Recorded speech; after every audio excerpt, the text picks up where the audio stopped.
Are you stuck fixing bugs in someone else's code? Or overwhelmed by endless tutorials? Well, you're not alone. Today, I'll show you exactly what separates juniors from seniors in machine learning and how to bridge that gap without burning out. Let's turn your frustration into a roadmap. First, you're trying to learn every algorithm. For 90% of the cases, assuming that your task is well-defined and the data is well-prepared, improvement that you will get from switching from XGBoost to CatBoost will be marginal. Instead, focus on one algorithm for every family, and this will be a good start. Second, prioritizing code over communication. You are creating a product for business, so talking to business is more important than 100% test coverage. I usually spend around 60% of my time talking to people and only 40%, and this is if I'm very lucky, doing coding. Third, ignoring the why behind the models. It has happened a couple of times in my career that we leaked the answers to the model and the model performance was pretty decent, but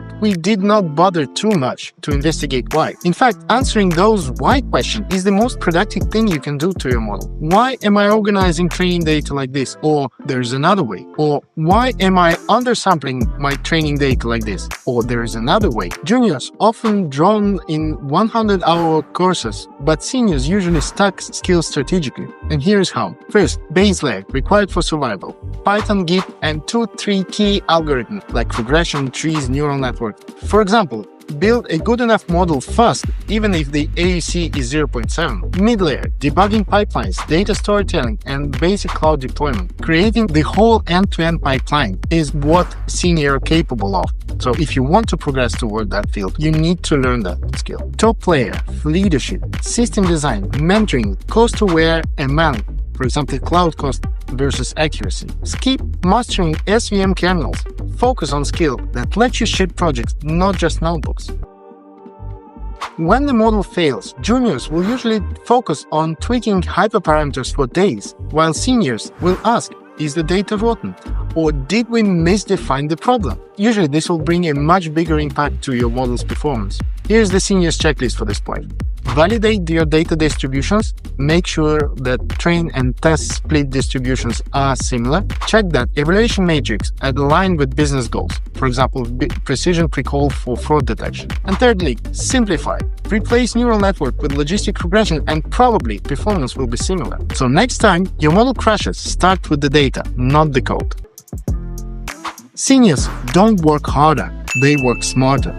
So here are some useful habits for you to develop. First is the 80-20 rule. Spend 80% of your time for 20% of the tasks that really matter. For example, data cleaning versus tuning. Second, set boundaries. No coding after 7 p.m.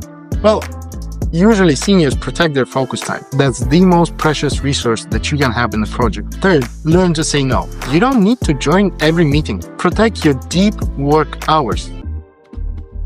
Juniors will think leadership is management. Seniors will know it's about influence. Try this. First, try to mentor someone. Explain a concept to an intern, and you will master it faster. From my personal experience, you understand any concept if and only if you are able to explain it in simple and structured way. Second, document your decisions. Write a 1-paragraph in a markdown file explaining why for every model choice that you made. Seniors will try to anticipate those questions. Over the time, as you become senior, you will start anticipating those questions. Third, speak to business. Translate accuracy improved by 2% into the model says $500 per year. For example, a junior shared a model ROC curve, but senior said, this reduces our customer churn by 15%. Guess who gets promoted? Are you ready to level up? Here's your cheat sheet. Quarter 1. Build 3 end-to-end projects. Simple is okay. Put them on GitHub. Quarter 2. Volunteer to debug a teammate's code. Learn from their mistakes. If you have a chance to review a pull request, never miss this opportunity. Quarter 3. Lead a tiny project. For example, automate data validation or model data collection or model monitoring. Quarter 4. Teach a 5-minute concept at a team meeting. Well, you need to accept that none of us has been born an expert. We become seniors by practicing in public. Remember, seniors were once juniors who kept trying.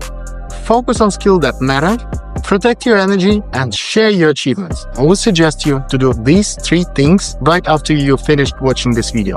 First, delete unused Coursera tabs. Pick the project to finish. Ask a senior, what is one thing that I should stop doing? Bookmark this video to watch in 6 months to track the growth. And don't forget to like, subscribe, and stay tuned for more.